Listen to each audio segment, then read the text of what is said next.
fois, peut-être à la chance, il y a pour dominer, hein, pour résister à la grippe par rapport à l'Occidentaux, à pays où Mali les Aramacas. Donc, il y a beaucoup de choses. Très bien. Alors, docteur Albert Mokengo, sur la explication, Penza, madame, intervention, donc, vu qu'on est dans la population congolaise, il y a une province de Kinshasa, il y a une coronavirus, mais il y a une peut-être ça symptômes. Alors, maintenant, qu'est-ce qu'il faut faire exactement au cas où nous à Monibassine, il y a un symptôme qui représentait qu'est-ce qu'il faut faire? Ce qu'il faut faire, c'est que, et là, comment on va d'ailleurs dans la mesure préventive, dans la mesure curative, dans la mesure promotionnelle. Tu peux expliquer la mesure? Tout à fait. Nous avons des paliers par palier pour la colocateur. On a moto a déjà contaminé la virus. Oui, autre chose, il y a la grippe saisonnière, c'est-à-dire il y a une occasion à saison. Ndenge tozolungwa na saison de pluie mpona kokota na ngonga ya malili makasi oyebiki na décembre awa na Kinshasa ezalaka ya kokauka saison sèche ezalaka ya kokauka mpe malili ezala makasi bato mosusu bakoka kuti kolamuka na kongo te epi bamosusu bazala soki na kaka ya kosokola. Mais nous disons que tokisata mai ya moto sokolaka kotikaka nzoto na salite te mpo malili eza makasi. Maintenant bakoyeba eza que mpona mesure ya prévention autorité va décréter pour la 4e vague de coronavirus qui a frappé déjà par la mesure barrière. Parmi les mesures barrières, on va dire avant toute émission d'ailleurs, tu as dit la masque, tu as dit la masque, peut-être au niveau tu as dit la masque, peut-être au niveau tu vas pas que toujours dans le micro, faut quand même tout ça audible et puis tu peux avoir la banane, il va sur le pour le remarqueur, mesure barrière, ça c'est la masque. Masque et empêcher que mon pépé et quand il est rapidement dans le cause à contaminer. Grippe wana toujours à partir de mon pépé et pas y avoir. Mon niveau de la et quand c'est pas la biso, c'est comme ça. Biso personne qui te coquille pour la ta masque la biso pour empêcher que et quand c'est pas la biso à tout moment tant on t'azo le bas, tant on t'azo pour cela, azo mettre la bouteille, il y a salive. OK et donc quand c'est pas on a fait pour contaminer. C'est comme ça. D'abord, on soit très sensible au point que ce quand on a la grippe, aïe, il bosse, aïe, à tout le bas, directement, il faut la contaminer immédiatement. Parce que les autres, ça là, en fait. Donc, port et masque.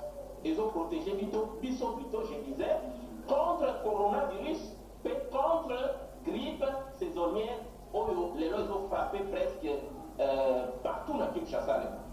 Très bien. Maintenant, on souffre. OK. Toujours, on se prend régulièrement.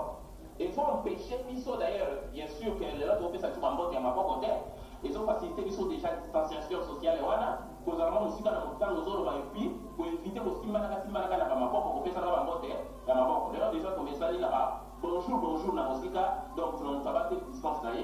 Maintenant on sous c'est ça que quand on va prévenir toujours, il faut qu'on met la maille et béler régulièrement et ça permettre de refroidir la voie respiratoire parce que quand on va la fragilité wana ya kozala vite contaminé na microbe wana ya grippe tolobaki awa mpona korécapituler très rapidement que ekozala soit bactérienne ekozala soit virale lokola coronavirus mpe bavirus mosusu et puis ekozala mpe allergique suite na poussière moko boyomi exposé liboso na yango mingimingi surtout na ngonga ya floraison bambuma bafleur soki ezobota bapoussière na yango wana ekokelaka biso mpe na zolo et puis ememaka grippe saisonnière. Très bien, merci beaucoup docteur Albert Mokengo pour la explication claire, précise et concise aux amis qui fait ça, la émission la biso, vraiment d'aller au la population va finir par faire la émission on a mon alors, docteur Albert Mokengo, maintenant on a déjà contaminé la grippe au Rio, l'oubli pour la bango les amis nyoka ezali mba eza sinda biloko bango bazali komela eza grippe te kozako kende l'hôpital ndenge bazali koloba kende kobebisa mbongo. Alors qu'est-ce qui veut dire les conseils nyokopesa bato wana na utai koloba que tozolobela palier par palier par rapport à la mesure et à prise en charge. Très bien. Notamment tolobelaki d'ailleurs tolobela prévention. La prévention c'est aussi tolobela la mesure barrière. Donc tout ça yango c'est normal on a besoin de protéger vous allez contaminer facilement la grippe. Alors, la saisonnière surtout, et puis la coronavirus en même temps. Mais dans ngambo mosusu eza que soki déjà grippe ese touché yo ozasuna eloko ya kosala te eloko na ya kosala sikoyo eza prise en charge wana bandeko na ngai médecine traditionnelle eza nango mpe eloko ya mabe te mpo bakisi ebele na états-unis kutu bazala na bakisi ebele koleka bape nyonso na mokili mobimba mpo na nini mpo basalelaka mingi banzete bakisi ebele ekutaka 90% 90% lokola bakongole balobaka ya bakisi oyo eza produit na états-unis eutaka na baplante médicinale seulement 10% nde ezalaka baproduit chimique oyo eza synthétique.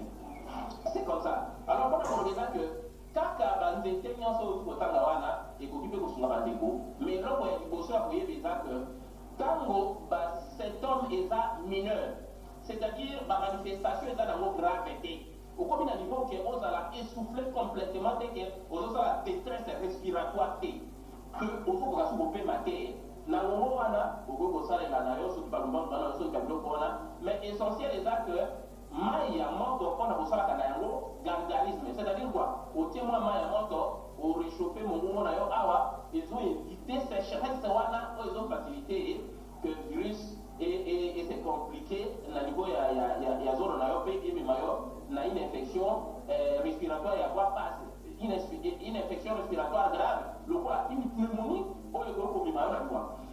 Alors eloko ya koyeba eza que bakisi eza simple soki nazolobela yango parce eza bakisi eza simple mpe po moto nyonso aza misali na yango, c'est-à-dire bon nazoautorize automédication te mais babiloko mosusu eza bénin eza kaka komemaka ngo na bahôpitaux te. Voilà, c'est ça. Okoki kosalela yango vitamine C. Vitamine C wana batekaka yango na bapharmacie, okoki kosise na yo vitamine C mpona koprévenir bacomplication ya ke mwa infection virale wana ya grippe wana ezalaki simple ekoma compliqué te ozosise vitamine C ezorenforce immunité na yo mpe eza antioxydant